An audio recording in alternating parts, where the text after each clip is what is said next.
Hello Homers, ketemu kembali dengan saya, Fahmi dari Get Home. Ya, saat ini kita ketemu di segmen Get to Know.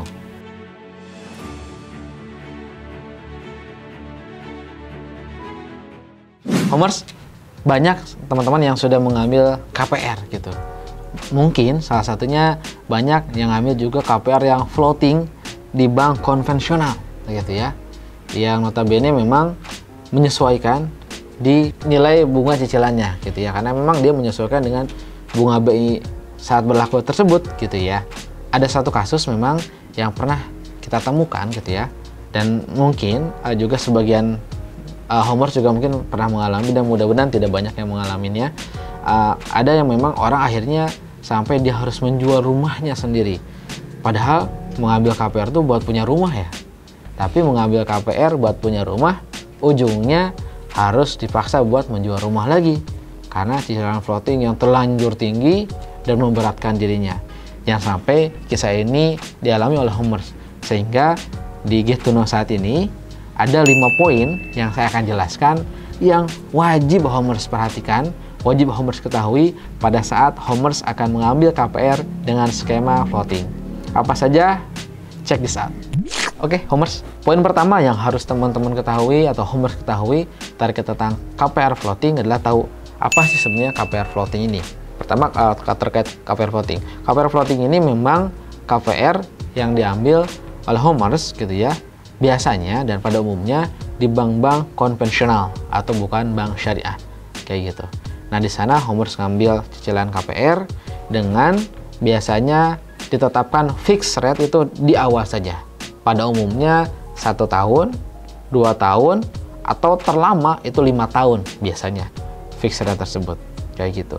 Adapun selanjutnya itu akan menyesuaikan dengan bunga BI yang berlaku pada saat itu. Sehingga apa? Dampaknya akan ada naik turun. Ya, sesuai dengan ini ya, katanya tadi floating. Naik turun, ya naik turun. Yang disesuaikan dengan apa? Dengan suku bunga berlaku. Pada saat suku bunganya lagi tinggi, ya cicilannya nambah tinggi. Tapi pada saat suku bunganya lebih rendah, ya teman-teman juga makin dikit cicilannya gitu ya. Ya tapi kayak kalau ada yang bilang, malah beberapa customer menyampaikan ya seperti gelombang, atau bahkan ada yang ekstrim bilang seperti roller coaster gitu. Karena balik lagi, ini akan sangat tergantung terhadap suku bunga BI yang berlaku pada tahun itu. Dan yang selanjutnya adalah pada umumnya memang ini adanya memang di bank-bank secara umum, bank konvensional kayak gitu ya. Dan skemanya gimana? Skemanya memang skema pinjaman dan pembiayaan gitu, dengan skema KPR gitu, bukan dengan skema syariah yang berlaku di beberapa perbankan syariah gitu ya. Itu terkait tentang KPR floating yang saya akan jelaskan saat ini kayak gitu. Agak berbeda dengan KPR syariah yang ada 2 jenis, fixed rate dan satu lagi floating. Cuman memang kalau mereka kan fix ya, dari awal sampai akhir fix. Kalau yang floating ini hanya difixkan cuma beberapa tahun, sisanya akan menyesuaikan dengan suku bunga berlaku. Itu terkait tentang penjelasan KPR floating. Yang kedua, Homers harus tahu terkait tentang detail KPR. Itu yang kedua. Apa saja detail KPR yang harus Homers ketahui? Pertama adalah fixed rate-nya berapa lama dan berapa marginnya. Memang rata-rata memang hanya 1-5 tahun saja, dengan margin yang kurang lebih berbeda satu sama lain. Bisa nyampe 5%, 6%, bahkan beberapa promo 3% ada juga kadang-kadang. Itu Homers harus tahu terkait tentang fixed rate-nya berapa lama dan berapa nilainya. Yang kedua adalah berapa nilai suku bunga yang berlaku saat ini. Ini buat estimasi aja sih sebenarnya gitu ya. Estimasi nilai cicilan yang kedepannya akan Homers hadapi pada saat sudah mulai floating kayak gitu. Yang ketiga terkait tentang maksimal nilai floatingnya, berapa sih nilainya gitu.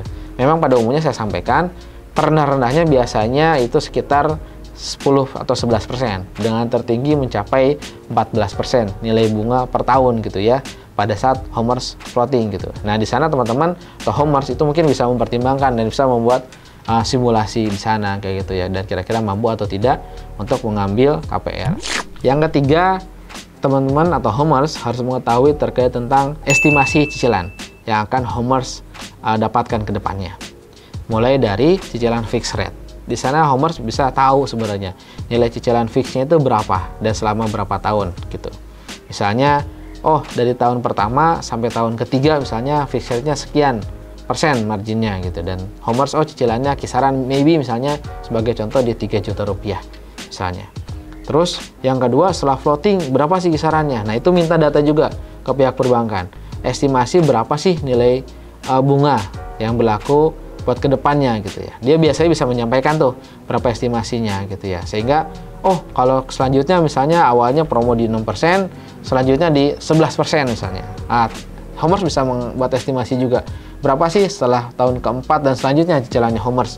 Misalnya tadi awalnya 3 juta, selanjutnya bisa mencapai 5 sampai 6 juta gitu. Bahkan tertinggi bisa mencapai 7 juta misalnya gitu ya. Nah, itu Homers harus tahu terkait tentang nilai cicilan estimasinya. Pada umumnya perbankan itu akan memberikan simulasinya gitu ya terhadap Homers, sehingga Homers dapat menentukan dapat memilih feasible atau tidak untuk mengambil. Nah, kalaupun Homers ingin mengetahui dan membuat simulasi, sebenarnya sudah banyak juga aplikasi-aplikasi buat Homers melakukan perhitungan KPR gitu ya. Yang salah satunya di aplikasi Get Home sudah ada gitu ya simulasi KPR yang bisa Homers lakukan di sana gitu, yang saat ini sudah bekerja sama dengan Bank BTN gitu ya. Semoga bank lain semakin banyak lagi. Itu ya yang nomor 3 adalah mengetahui estimasi cicilan yang akan Homers dapat baik dalam fix ataupun dalam floating. Gimana sih Pak buat menghitung estimasi cicilannya pada saat floating? Nah, ini memang ada rumusnya pada saat Homers akan mengetahui nilai cicilannya. Rumusnya adalah nilai cicilan pokok itu dari plafon, biasanya cicilan pokoknya ditambah nilai saldo pokok pinjaman atau kita sebut biasanya SP dikali suku bunga berlaku tahun itu dikali jumlah tahunnya dibagi jumlah bulan dalam 1 tahun, kayak gitu. Rumus umumnya pada itu teman-teman, atau Homers gitu ya. Nanti Homers juga bisa melakukan simulasi gitu ya, atau yang cara mudah sih itu bisa menggunakan beberapa website dan salah satunya adalah aplikasi Get Home. Yang keempat terkait tentang bank. Bank apa saja sih sebenarnya yang menerapkan jenis floating tersebut kayak gitu. Nah, pada umumnya bank yang menerapkan jenis floating ini yang disesuaikan dengan suku bunga ini adalah bank-bank konvensional, baik itu bank BUMN atau non BUMN. Walaupun saat ini kita ketahui ada beberapa memang bank yang juga walaupun konvensional dia memberikan fixed rate gitu ya. Nah, bagaimana sih cara memilih bank yang sesuai dengan Homers gitu ya? Caranya adalah Homers harus mengetahui detail gitu ya dari bank tersebut gitu. Memang cara teraman adalah memilih bank-bank yang sudah punya nama baik kayak gitu ya. Misalnya bank-bank BUMN. Walaupun ada juga beberapa memang perbankan dari luar gitu ya. Perbankan yang swasta gitu ya di sana. Jadi memang milih banknya gimana ya sederhana sih. Homers harus tahu dulu sih skema dia berlaku seperti apa, cicilan seperti apa, dan juga ketahuan terkait tentang after sales-nya. Ini kunci nih, kunci. After sales-nya. After sales itu apa misalnya, karena memang ada bank konvensional juga yang dengan skema floating ini dia tidak ada skema sita gitu. Tidak ada skema denda. Nah, ada Homers, ada beberapa perbankan juga sudah menerapkan itu. So, pilihlah perbankan yang sudah punya nama baik gitu ya. Dan juga secara skema detail yang Homers ketahuin itu sesuai dengan karakteristik dari Homers sendiri kayak gitu. Dan visible buat Homers ambil untuk mendapatkan rumah yang Homers idamkan, dan cicilannya pun visible buat Homers buat bayarkan. Biasanya salesnya ataupun pihak marketing perbankannya juga membantu kok terkait itu. Tinggal Homers bawel aja, tanyain detail sedetail mungkin. Karena balik lagi ini bukan hanya berbicara saat ini atau 1 tahun 2 tahun, ini berbicara masa depan gitu ya. Yang kelima, harus membuat mitigasi. Nah, ini kunci dan ini sangat penting. Kita tidak pernah tahu memang kedepannya seperti apa gitu. Walaupun kita bisa membuat perencanaan gitu dan kita bisa mengetahui estimasinya kayak gitu. Tapi Homers juga harus mengetahui beberapa cara gitu ya. Pada saat misalnya Homers terlanjur melakukan KPR konvensional, tapi pada saat cicilan floatingnya memang terlalu besar dan membebani dan Homers tidak bisa melanjutkan. Mitigasi apa aja sih yang bisa jadi solusi buat Homers lakukan gitu. Ini jadi kunci buat Homers harus ketahui. Pertama, sebenarnya Homers ini bisa mengajukan restrukturisasi. Nah, restru ini memang tidak semua perbankan bisa. Tidak semua perbankan membolehkan. Ya balik lagi ke nomor 4, harus tahu banknya dulu gitu kayak gimana. Boleh gak? Ada yang membolehkan, ada yang enggak kayak gitu. Itu yang pertama memang. Jadi melakukan restrukturisasi. Tujuannya apa? Ya pada saat memang sudah tidak sanggup di sana ya mengajukan kembali ke perbankan. Tapi balik lagi ini tergantung banknya bisa atau tidak di sana.